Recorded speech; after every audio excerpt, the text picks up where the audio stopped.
এইবিধ বস্তুৱে কোনো বৃহৎ দুৰ্যোগ বা সংকট অহাৰ আগজাননী দিয়ে। কৰ্মত সফলতা বা ভাল খবৰ অহাৰো বতৰা দিয়ে এইবিধ বস্তুৱে। লগতে দিয়ে ঘৰখনত ধনাত্মক শক্তিৰ প্ৰচলন হোৱাৰো ইংগিত। প্ৰকৃতিয়ে আমাক বহুতো সৰু সৰু কথাৰ জৰিয়তে ভৱিষ্যতৰ ইংগিত দিয়ে। ভৱিষ্যতে হ'ব পৰা সকলো ভাল বেয়া ঘটনাৰ তথ্য দিয়ে। এই চিনবোৰ যদি আমি বুজো তেন্তে ই আমাৰ বাবে অতি উপকাৰী। কিন্তু বহু সময়ত আমি এই চিনবোৰ বুজি নাপাওঁ বা আওকাণ কৰোঁ। গছ গছনি, জীৱ জন্তু, চৰাই বা অন্যান্য জীৱ জন্তুৱে আমাৰ ভৱিষ্যতৰ বিষয়ে বহু তথ্য দিব পাৰে। কিন্তু এনে কিছুমান সংকেত অতি ৰহস্যময় আৰু সেইবোৰ বুজিবলৈ এজন বিশেষজ্ঞৰ প্ৰয়োজন। কিন্তু আমি কিছুমান সাধাৰণ লক্ষণৰ দ্বাৰাও এই সম্পৰ্কে জানিব পাৰোঁ।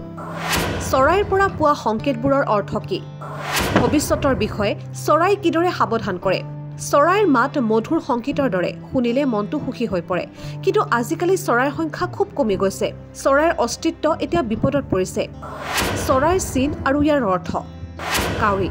সাধাৰণতে কাউৰী এবিধ চৰাই যিটো কাৰোৱেই ভাল নালাগে। ইয়াৰ কঠোৰ মাতটো অতি কম সংখ্যক লোকেহে ভাল পায়। অশুভ সংকেত। যদি বহু কাউৰীয়ে একে ঠাইত গোট খাই জোৰেৰে চিঞৰি উঠে তেন্তে সেয়া অশুভ লক্ষণ। ইয়াৰ অৰ্থ হৈছে কোনো বৃহৎ দুৰ্যোগ বা সংকট আহিবলৈ আগবাঢ়িছে। তেনে ঠাইৰ পৰা তৎক্ষণাত ওলাই যাব লাগে। শুভ সংকেত।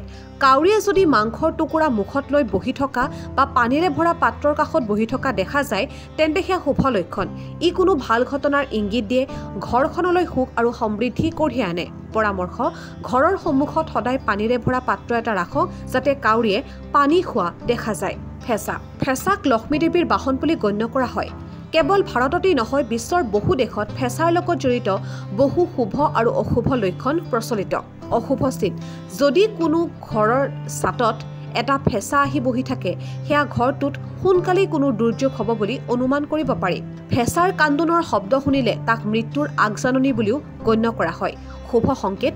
বগা ৰঙৰ ফেঁচা দেখিলে অত্যন্ত শুভ। এয়া ধন সম্পত্তি লাভৰ লক্ষণ। ময়ূৰ। ময়ূৰক অতি শুভ আৰু পবিত্ৰ বুলি গণ্য কৰা হয় কিয়নো মা সৰস্বতীৰ বাহন হৈছে ময়ূৰ। কোনো গুৰুত্বপূৰ্ণ কামত যাওঁতে যদি ময়ূৰ দেখে বা ময়ূৰৰ মাত শুনে তেন্তে সেয়া শুভ লক্ষণ বুলি গণ্য কৰা হয়। ইয়াৰ দ্বাৰা এই সংকেত প্ৰদান কৰা হয় আপুনি আপোনাৰ কামত সফলতা লাভ কৰিবই। চৰাইৰ কিছুমান কাৰ্যৰ অৰ্থ। ঘৰত বাঁহ সজা। যি ঘৰত চৰাইৰ বাঁহ আছে সেই ঘৰত সুখ আৰু সমৃদ্ধি থাকে। ঘৰৰ পৰিৱেশ সুখদায়ক আৰু টকাৰ প্ৰবাহ অব্যাহত থাকে। মূৰত প্ৰহাৰ। যদি কোনো চৰাই আপোনাৰ শৰীৰ বিশেষকৈ মূৰত কামোৰে তেন্তে সেয়া ভাল খবৰ পোৱাৰ লক্ষণ।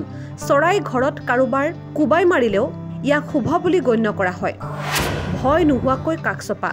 যদি কোনো ভয় নোহোৱাকৈ আপোনাৰ ওচৰে পাজৰে বা আপোনাৰ ঘৰলৈ চৰাই আহিবলৈ আৰম্ভ কৰে তেন্তে ই আপোনাৰ ঘৰত শুভ আৰু ধনাত্মক শক্তিৰ প্ৰচলন বুলি মানি লোৱা হয়। ঘৰৰ ছাদ বা বেলকনিলৈ অহা চৰাইৰ জাক। যদি আপোনাৰ ঘৰৰ ছাদ বা বেলকনিত বহু চৰাই আহি বহি থাকে তেন্তে সেয়া অতি শুভ লক্ষণ। ই আপোনাৰ ঘৰত কিবা এটা শুভ পৰিঘটনা হ'বলৈ গৈ আছে বুলি ইংগিত বহন কৰে। আপুনি হয়তো কিবা বিশেষ খবৰ পাব বা আপোনাৰ ঘৰলৈ বিশেষ অতিথি আহিব। ঘৰত থকা চৰাইৰ বাঁহ। ঘৰত চৰাইৰ বাঁহ থাকিলে ই অতি ইতিবাচক শক্তিয়ে দিয়ে। নেতিবাচক শক্তি আৰু অসুবিধাসমূহ ঘৰৰ বাহিৰলৈ ওলাই যায়। চৰাইটোৱে বাঁহৰ পৰা ওলাই গ'লে সেই বাঁহটো কেতিয়াও ভাঙিব নালাগে।